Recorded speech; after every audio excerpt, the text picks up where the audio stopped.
दोस्तों, जो लोग नफ़रत बांटते हैं बदले में उन्हें नफ़रत मिलती है और जो लोग प्रेम बांटते हैं उन्हें ही प्रेम मिलता है।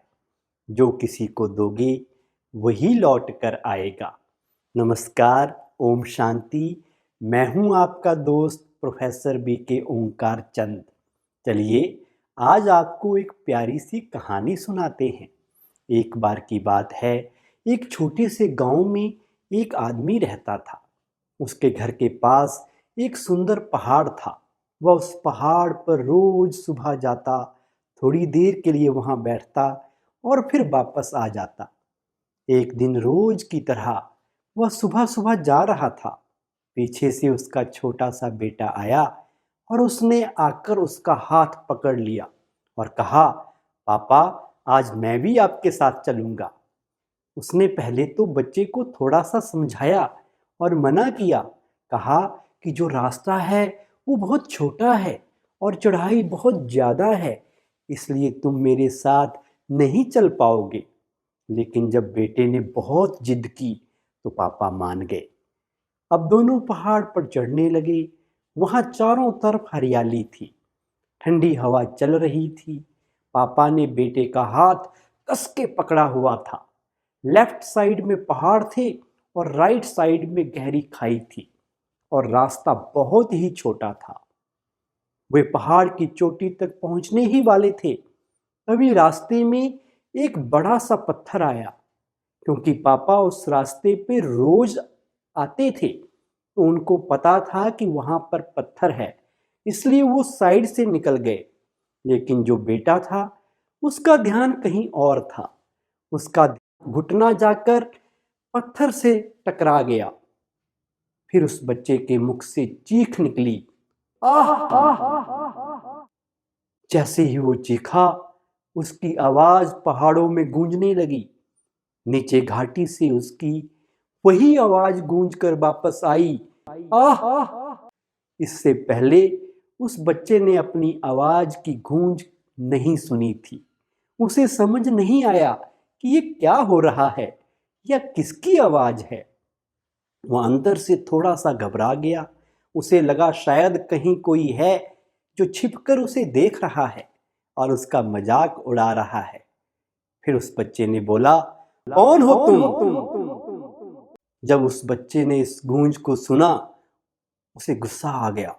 उसे लगा ये कौन है जो उसका मजाक उड़ा रहा है, उसकी बात दोहरा रहा है।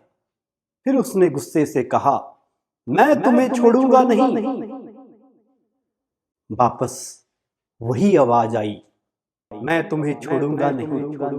जैसे ही उसने इस गूंज को सुना, वो बहुत घबरा गया।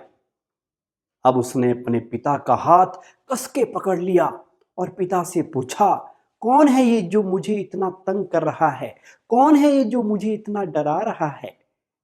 उसने अपने पापा से शिकायत की, पापा देखिए, नीचे कोई लड़का बैठा हुआ है। मैं जो भी बोलता हूं वह मेरी बात रिपीट कर रहा है। उसके पिता समझ गए थे कि क्या हो रहा है।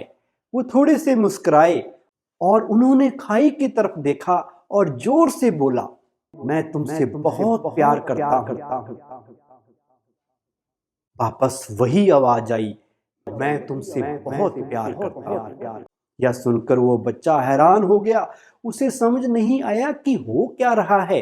वही इंसान जो उसका मजाक उड़ा रहा था, उसे तंग कर रहा था, अब उसके पिता को बोल रहा है कि मैं तुमसे बहुत प्यार करता हूं। पापा ने बेटे को देखा। वो समझ गए कि उसके मन में क्या चल रहा है और फिर दोबारा उन्होंने बोला, तुम बहुत अच्छे हो। वापस आवाज आई, तुम बहुत अच्छे हो। यह सुनकर उनका बेटा भी थोड़ा मुस्कुराया। अपने पिताजी से पूछा कि ये क्या हो रहा है। फिर उसके पिता ने अपने बेटे को समझाया, ये जो आवाज तुम सुन रहे हो ना, यह किसी और की नहीं है, ये तो तुम्हारी ही आवाज है जो पहाड़ों में गूंज रही है और तुम्हें अपनी ही आवाज सुनाई दे रही है। या तुम्हारी ही आवाज की गूंज है, यानी इको है। जैसा तुम बोलते हो ठीक वैसा ही तुम्हें सुनाई देता है। अगर तुम गुस्से से कुछ कहोगे तो पलटकर जो आवाज आएगी उसमें भी गुस्सा होगा, लेकिन तुम कुछ अच्छा कहोगे तो वो आवाज भी अच्छी ही होगी। यह बात उस बच्चे के मन में बैठ गई और फिर वो दोनों पहाड़ की चोटी पे गए।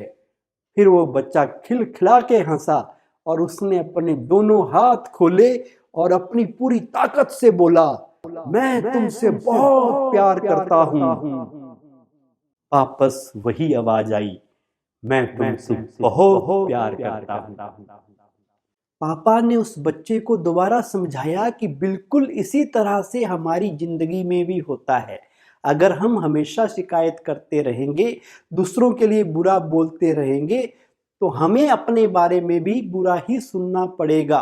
पर अगर दूसरों को प्यार दोगे तो तुम्हें भी उनसे प्यार मिलेगा। जैसा दोगे वैसा पाओगे, जैसा बोओगे वैसा काटोगे। जो लोग नफरत बांटते हैं बदले में उन्हें नफरत मिलती है, और जो लोग प्रेम बांटते हैं उन्हें प्रेम मिलता है। जो इस दुनिया को दोगे वही तो लौट कर आएगा। जैसा आप अपने मन में इस जिंदगी के बारे में सोचते हो, ये जिंदगी आपके लिए बिल्कुल वैसी ही हो जाती है।